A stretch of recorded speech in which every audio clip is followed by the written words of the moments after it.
Hello students, 70th BPSC mains का एग्ज़ाम 25 तारीख से है और मेंस के लिए हमने कई सारी स्ट्रेटजीज डिस्कस कर ली हैं। जीएस 1, 2 ए से सारे पेपर की को कैसे करना है, कैसे आप लोग तैयारी कीजिए। और साथ में ही टेलीग्राम ग्रुप में मैंने अपने खुद के नोट्स भी डाल दिए हैं, तो आप लोग उससे भी तैयारी कर सकते हैं। ठीक है। एक कट ऑफ को लेकर के काफ़ी डिमांड आ रहा था कमेंट में कि कट ऑफ के बारे में बताएं कि बीपीएससी मेंस का कट ऑफ जो है वो क्या रह सकता है, कितना मार्क्स आप लाएंगे तीनों पेपर मिला के, जीएस 1, 2 एंड ऐसे, कि आपका इंटरव्यू कॉल आ जाए। ठीक है, तो आज हम लोग इसी बात करेंगे। चलिए हम लोग वीडियो स्टार्ट करते हैं। वीडियो स्टार्ट करने से पहले मैं आपको अपने बारे में बता देती हूँ। मैंने अभी तक 3 बार बीपीएससी एग्ज़ाम क्लियर किया है और अभी मैं असिस्टेंट कमिश्नर स्टेट टैक्स के पोस्ट पर पोस्टेड हूँ। इसके पहले मैंने बीडीओ के पोस्ट पर भी कार्य किया है। ठीक है, तो सबसे पहले तो हम लोग प्रीवियस ईयर का कुछ कट ऑफ देखते हैं कि प्रीवियस ईयर कट ऑफ क्या रहा था। सबसे पहले 69 का ही आप देखिए। 69 के पेपर में जो कट ऑफ था, हम लोग जनरल का बात करेंगे, बाकी भी उसी के अनुसार चलेगा। ठीक है, तो जनरल कट ऑफ 466, बहुत ज़्यादा कट ऑफ नहीं है, 466 कट ऑफ है 900 मार्क्स में। ठीक है, 900 मार्क्स। 900 मार्क्स कैसे? तो 300 जीएस 1 में, 300 जीएस 2 में और 300 एसे में। तो 900 में आपको लाना है 466। ठीक है, ये है आपका जनरल कट ऑफ 69 का। 69 के बाद 68 में जो कट ऑफ था वो था 447, यानी कि कट ऑफ काफ़ी कम था। उसका था कितना? 466 और इसका कितना है? 447, लगभग 19 मार्क्स कम है। क्यों कम था कट ऑफ 68 में? क्योंकि 68 का पेपर बहुत ही ज़्यादा टफ था। ठीक है जी, मतलब सारा कुछ टफ था। पहली बार बीपीएससी बहुत कुछ चेंज लेकर के आया था, शॉर्ट क्वेश्चन स्टार्ट किया था, ऐसे स्टार्ट किया था। ठीक है, तो इस कारण से बहुत ज़्यादा मार्क्स बच्चों के आ नहीं रहे थे और सीट भी बहुत ही कम था 68 में। तो सीट भी कम था और पेपर भी बहुत टफ था, इसीलिए कट ऑफ भी बहुत ही कम गया था। ठीक है, इसके बाद जो आपका है ये देखिए 67 जो है वो अभी जैसा 70th में जैसा प्रीलिम्स में क्वेश्चन आया ना, वैसा क्वेश्चन 68 69 में नहीं आया था, वैसा 67 और उसके पहले आया करता था, 65 66 67।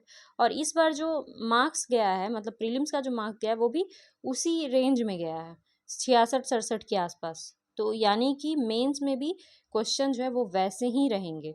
वैसा क्वेश्चन मतलब आसान क्वेश्चन, बस यही रहेगा कि क्वेश्चन का थोड़ा बढ़ा दिया गया है मात्रा। पहले हिस्ट्री में मात्र 3 सवाल बनाने होते थे, बड़े बड़े 3 सवाल, और अभी है कि छोटे सवाल 5 बनाने होते हैं और 2 बड़े सवाल बनाने होते हैं। ठीक है, तो 67th में कट ऑफ बहुत ही हाई था, 471 कट ऑफ गया था।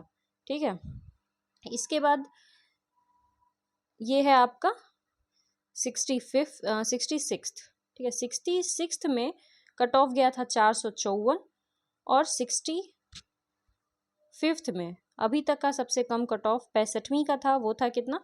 447, यानी कि 450 से कम। ठीक है, और 450 से कम जो है वो आपका इसमें भी गया है, 68 में भी कट ऑफ गया है 450 से कम।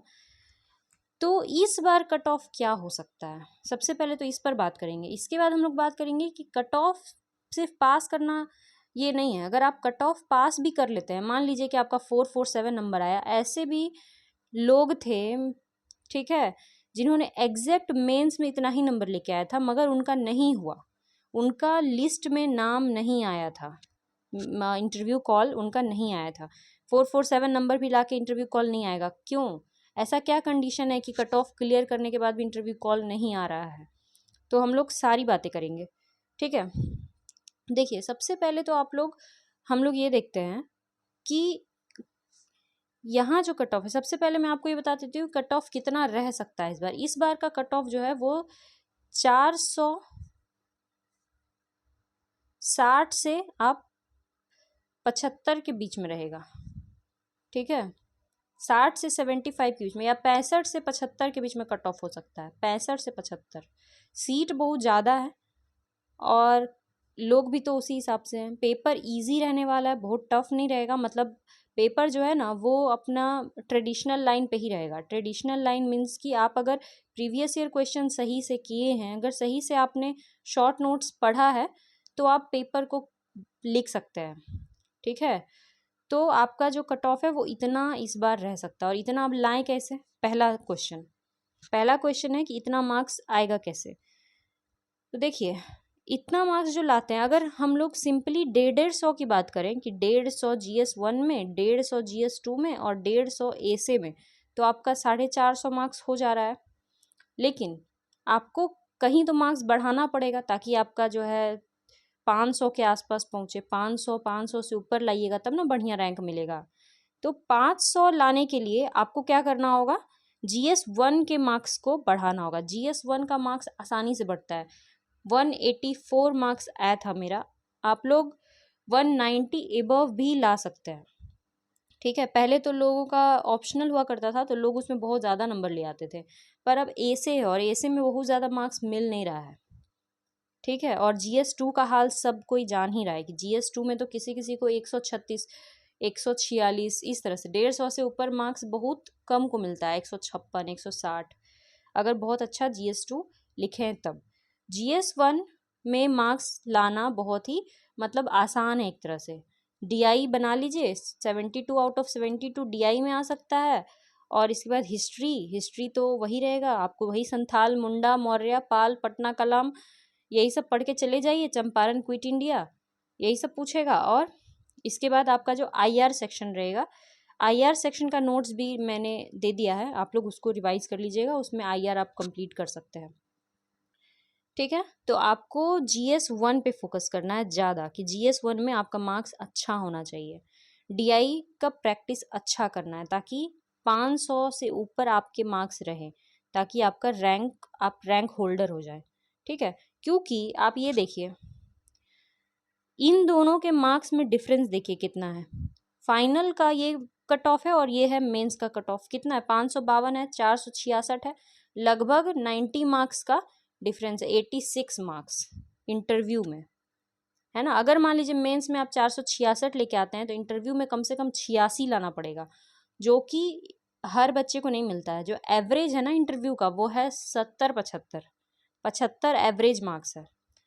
80 से ऊपर कुछ ही लोगों को आता है और 60 से नीचे भी कम ही लोगों को आता है। ज़्यादातर लोगों का मार्क्स जो है वो 65, 70, 75 इसी रेंज में रहेगा, 78, ठीक है। तो ये जो 70-75 है ये एवरेज मार्क्स होता है। इसके ऊपर जो ज़्यादा अच्छा बोलने में पर्सनालिटीज़ रखते हैं, ज़्यादा अच्छा जवाब देते हैं, भले आंसर आता नहीं हो, सॉरी जो ज़्यादा अच्छा बोलता हो, मतलब अपनी बातों से जो उनको ये कर दे, तो वैसे लोगों को मार्क्स इंटरव्यू में मिलता है, ठीक है। मगर बहुत बार क्या होता है ना कि बहुत सारे ऐसे इंटरव्यूअर हैं BPSC में कि उनके बारे में वो फेमस है मार्क्स नहीं देने के लिए।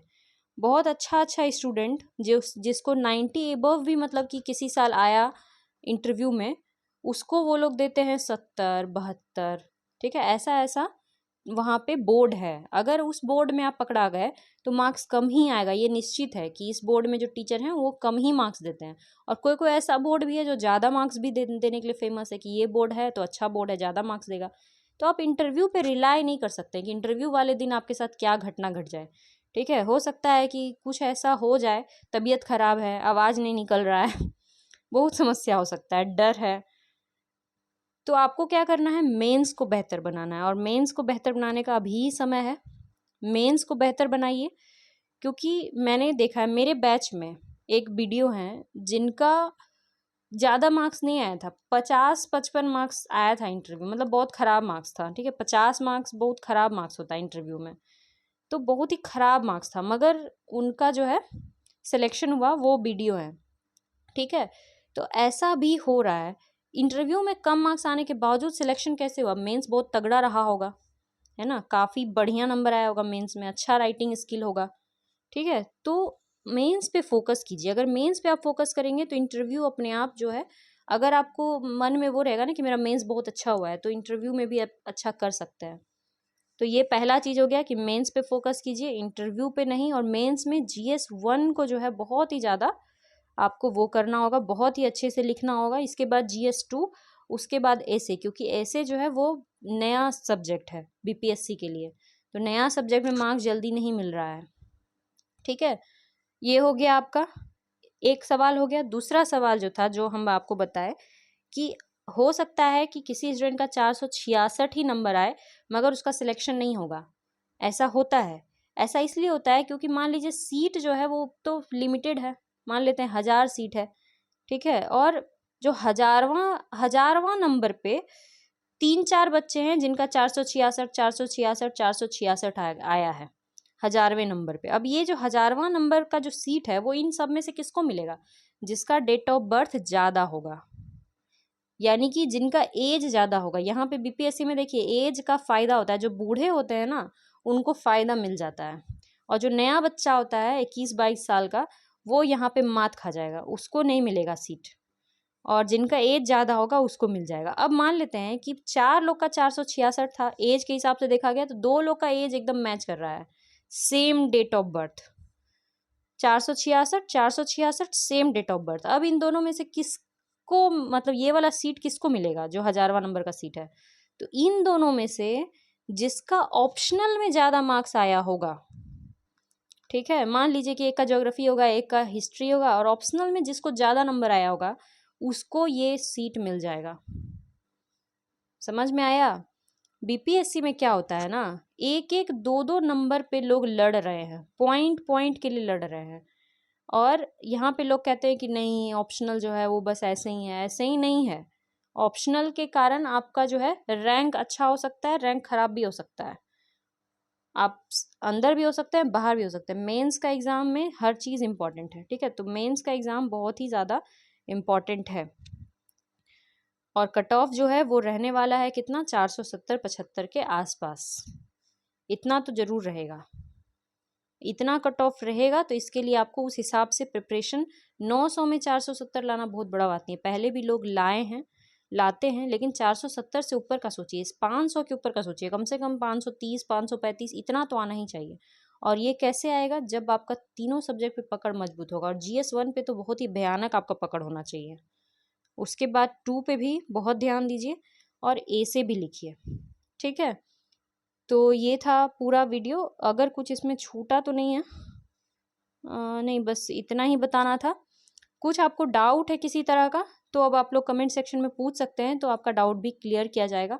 बाकी अगर किसी तरह का कोई मटेरियल का बात है, बीपीएससी से संबंधित आपको जो भी जानकारी चाहिए, ठीक है, वो सब आपको मिलेगा। आप लोग कमेंट कीजिएगा अगर कुछ भी आपको पूछना हो तो।